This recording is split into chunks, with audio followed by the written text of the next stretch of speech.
Welcome back to the big show. So we've all heard of the word karma. Yeah. The idea of what goes around comes around. Yeah, you put good stuff out, you're nice to people, people will be nice back to you. Absolutely. But how do we become aware of our own karmas and to get positive karma to come our way? Twin Cities Live's resident medium and psychic, the happy medium, Jodi Livon, joins us. Okay, Jodi, we love seeing you. Love being here. So we're going to use the concept of Dharma to create that good karma. What's happening here? Are we writing a pop hit? What are we talking about? Yes, I'll write the words, you write the tune. Okay, we And can you do sing that. it. It's good. Well, let's have Kelly sing it. She's a much better singer than me. Okay, what is karma though? You know, we alluded to it, but let's get some definitions. Like the law of cause and effect. Okay. What goes around comes around. What you put out comes right back to you in this life or another life. So if you're doing something and it looks good, but really you don't have good intentions, that's not good karma. Oh, so karma understands when you're faking it. Yes, karma knows when you're faking it. The universe knows that. I think of karma a lot when somebody like speeds past me on the freeway, like rides my tail, and then they're like flying past at 80 miles an hour, and it's in a 55, and then like 2 miles down you saw that they got pulled over. I'm like, man, this is what happens. But that is karma. It's acting in a way that is for everybody's highest good. It's doing the right thing because it feels good to you. It's being honest. It's having integrity. It's being a decent person, not because you were told to, but because you know that's the right thing to do. No gossiping, no hating. So to understand good karma, we probably have to understand what bad karma is to know the difference between the two, and I'm guessing it's pretty obvious what bad karma is, right? So good karma would be if you found somebody's cell phone in the parking lot, you find who it belongs to and you give it to them. Yeah. Bad karma would be you find it and you sell it. Yeah. Right. That's bad. And people behave in those ways for lots of psychological reasons. And you can't completely neutralize your bad karma, but you can do things to turn it around by, having some remorse for it and apologizing and having some compassion for others and just start turning your life around like that. How do you explain this idea that your karma is taken with you from one life to the next, and this idea that the universe is trying to restore balance? I'm interested in this. So the things that you do, specifically intentionally, go with you. The energy of that goes with you, especially love. That comes with you most of all.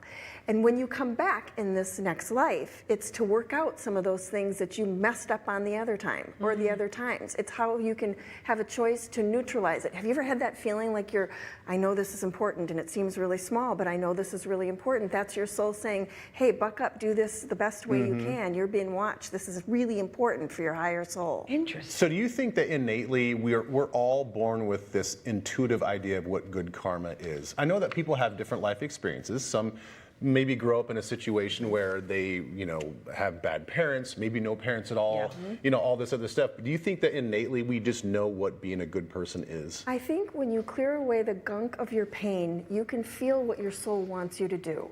Your soul that's connected to that higher power can guide you. You have to clear away some of those painful memories and work through some things, and then you can feel it even more. Yes, I do believe your soul is like a compass. Yeah, the trauma can get in the way, and the trauma can hold you back. But it doesn't excuse it. It just creates more.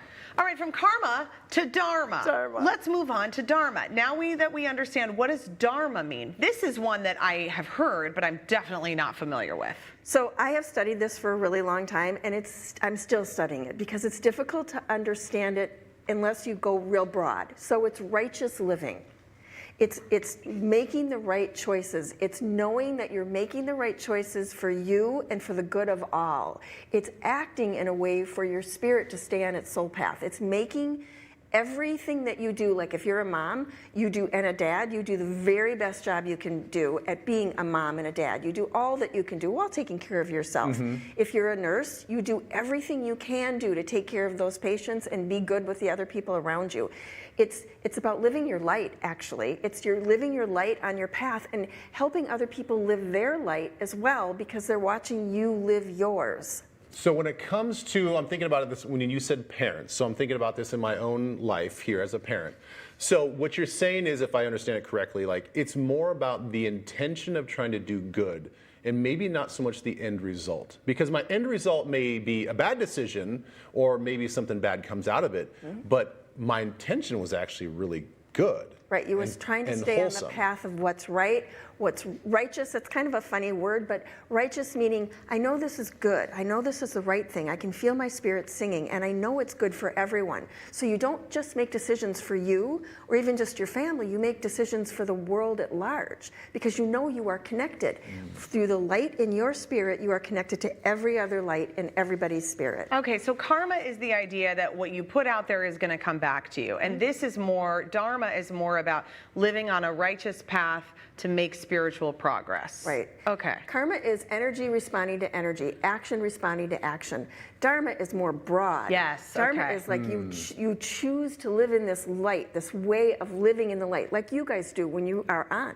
You shine your light so people can raise their vibration and really enjoy it. That's your Dharma. It To took do me a just what couple you're minutes doing. to get this. My brain is like. I know. I'm so glad that you were like very concise about that because now I think I am starting to get the full picture here. So when you look at Dharma, it probably always leads to good karma, right? I mean, there has to be a direct relationship. If you're living in a righteous path from a global, Living top down, dharmically. living dharmically, then you are putting things out there that are going to come back positively, right? So they work hand in Absolutely. hand? They work hand in hand Okay. because good Dharma creates good karma. Following Dharma leads to positive karma. Okay, this is very interesting. And the whole, when you think about like what you take with you, and regardless of how you feel about maybe what Jodi says about, if you come back in another life, people certainly have different ideas about that and different opinions on what happens to you based on all sorts of different beliefs. But I do think we can all probably agree that at the end of your life, the only thing you have is love. You're alone between you and your maker at the end. And so the rest of it, we put so much emphasis on the rest of it when we can't take any of that with us. The love is the thing. The love is what goes with us. Yeah. And our karma, good and bad, because that's part of who we are. That's part of our spirit and our love. Oh, Jodi, really All good. right. That was interesting. I understand now. I felt like my brain kind of slowed down for a feel second, enlightened. and then I had to get it back on track. Rev it up. You did a Rev it good up like job. those cars. Thanks, Jodi. Thank you. Okay, so you can see Jodi in person. It's Wednesday, July 24th. She's going to be at the Minnetonka Community Education Center talking about how you can hack your mood and you can spark your own intuition. She has good stuff about trusting that gut feeling. Everybody ladies. loves a good health hack. We posted all event details on twincitieslive.com. We're going to be back for more right after this.